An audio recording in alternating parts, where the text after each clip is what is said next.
Nos encontramos ya en las instalaciones de la Preparatoria 7, un plantel incluyente, y ya está aquí con nosotros la directora de este plantel, la maestra María Arcelia López Miranda. Maestra, muchísimas gracias por recibirnos aquí. No, al contrario, muchas gracias por darnos este espacio. Gracias a ti. Maestra, bueno, el tema de nuestra sección de entrevista es la Preparatoria 7, un plantel incluyente. Y precisamente queríamos preguntarle desde cuándo esta preparatoria se abrió para dar educación a personas sordas. Mira, la prepa recibe el primer grupo en 2011, pero ellos no ingresaron directamente como alumnos.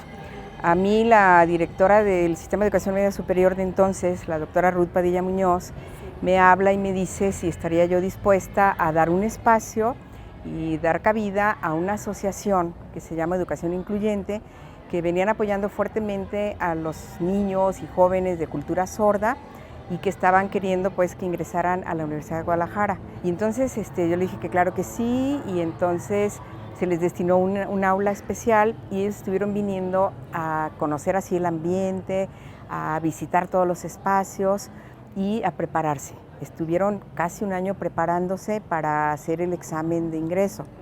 Lo hicieron muy exitosamente, debo decirlo, lograron un puntaje superior a la mayoría de los otros aspirantes y entonces ingresan ya oficialmente como alumnos en el 2012, en calendario B. Y esta generación a la que me refiero eran 11 alumnos y ellos egresaron en el 2015. Fue la primera generación que egresa. El maestro Javier Espinosa Los Monteros y el rector general, maestro Tonatiu Bravo Padilla, se han dedicado a impulsar a todos los jóvenes que quieran hacer una carrera, que la Universidad de Guadalajara haga honor a su nombre de benemérita y que les abra las puertas. Los alumnos de cultura sorda son mayoría, pero también están aquí con nosotros alumnos indígenas, alumnos con debilidad visual, tuvimos gente pequeña, tuvimos gente que tenía problemas de locomoción, porque uno de los propósitos de la prepa es llegar a ser bicultural, o sea, no solo incluirlos, sino que realmente así nos sentimos. Nosotros estamos trabajando con dos culturas, nosotros tenemos básicamente por el número, ¿no? Sí. Pero la idea es incrementar con lo que mencioné, ¿no? Con indígenas, con... Maestra, ahorita que nos menciona que la mayoría efectivamente es una comunidad sorda, ¿cómo ha ido esto en incremento, en aumento? Me imagino que al principio había pocos estudiantes. Hoy, en este recorrido que hemos realizado, hemos visto que cada vez hay más estudiantes. Sí, se nos incrementó el presupuesto precisamente por albergar alumnos de cultura sorda. Aquí sí específicamente los de cultura sorda. Y el señor rector ha destinado una beca. A cada alumno se le otorga una beca mensual para que se apoye en la compra de libros, en sus transportes, y el gobierno del estado también ha apoyado y les ha regalado unos pizarrones inteligentes para usarlos en el aula especial que tienen. Les obsequió a cada uno de ellos una computadora personal, una laptop, para que puedan en su casa seguir practicando. En fin, están atentos a qué requieren para dárselos.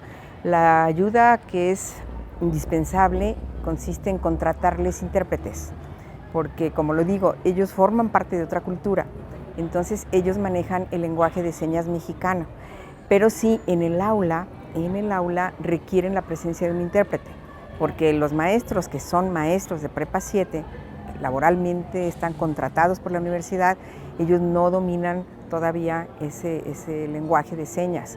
Y entonces ellos organizan las estrategias, las dinámicas grupales, igualito para todos. ¿Cuántos alumnos son de esta comunidad? Ahorita los tenemos en 3 niveles. Los de primero son los más numerosos, ingresaron 23.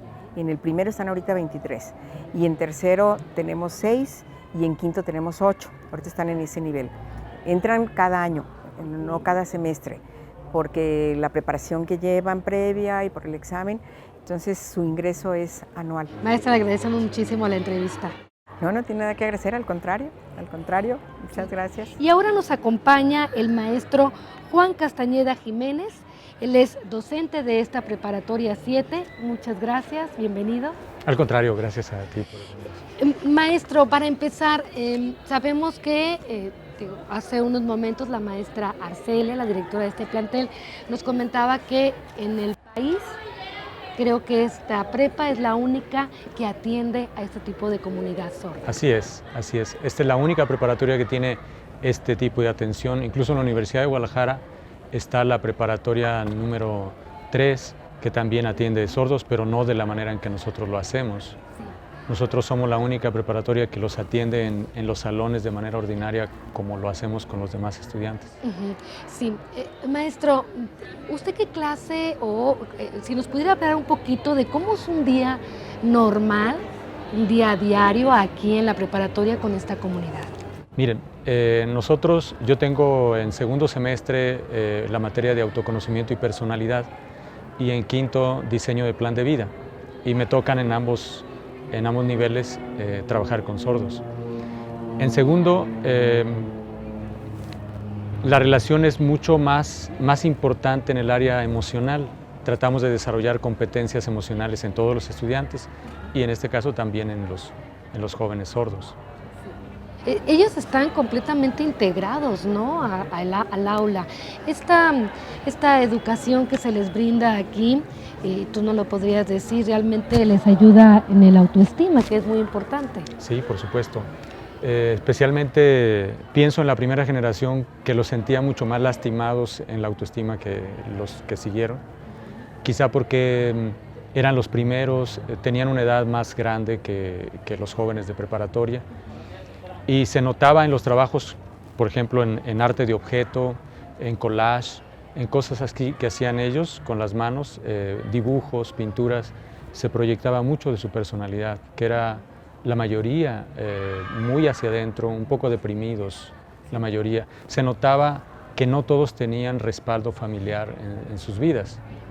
Ahora mismo también pasan cosas similares, pero con menos intensidad que la primera generación. Los jóvenes de ahora tienen las edades regulares, casi ya están al nivel que los demás jóvenes. Todavía son levemente más grandes, pero algunos ya son de la edad. Estamos viendo que en un aula puede haber hasta 20 estudiantes. Sí, 23 hay de hecho en primero. Ajá. ¿Cómo has visto, cómo le han hecho los maestros para poder tener esa dinámica de enseñanza? Al principio estábamos un poco asustados porque no sabíamos cómo hacerles entender a ellos sin oírnos.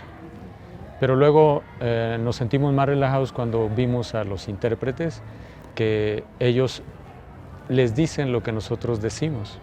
Ellos no hablan por su cuenta, no dicen, dice el maestro esto y aquello, no, sino que ellos hablan como si fuéramos nosotros. Y viceversa, cuando nosotros le hablamos a un estudiante, le hablamos directamente al estudiante sin ver al intérprete, o ese es el ideal. Y el intérprete nos contesta verbalmente lo que el sordo está hablando de manera con señas, con su lenguaje de señas. Eso es difícil al principio, para los maestros que empiezan, o cuando yo empecé también sentía un poco raro eso. Pero conforme va pasando el tiempo, nos sentimos cada vez más cómodos, incluso a veces ya no nos damos cuenta que estamos con los sordos. Sí, la aceptación de los jóvenes, de los estudiantes, que es una comunidad de 5,000. Sí, al principio era igual que nosotros, así como raro, estos raros. Y había actitudes muy rechazantes y actitudes muy aceptantes. Incluso hubo quienes pidieran cambio de grupo. Un par de estudiantes pidieron cambio de grupo, me parece. Pero en general hubo una gran aceptación desde el principio. Ahora mismo yo tengo en quinto un par de estudiantes que hablan el lenguaje de señas bastante bien. Los sábados vienen a recibir clases de lenguaje de señas mexicanas, que la dan también los sordos, digamos, los maestros que están con ellos. Maestro, le agradecemos muchísimo que haya estado aquí con nosotros. Gracias a ustedes por interesarse por nosotros.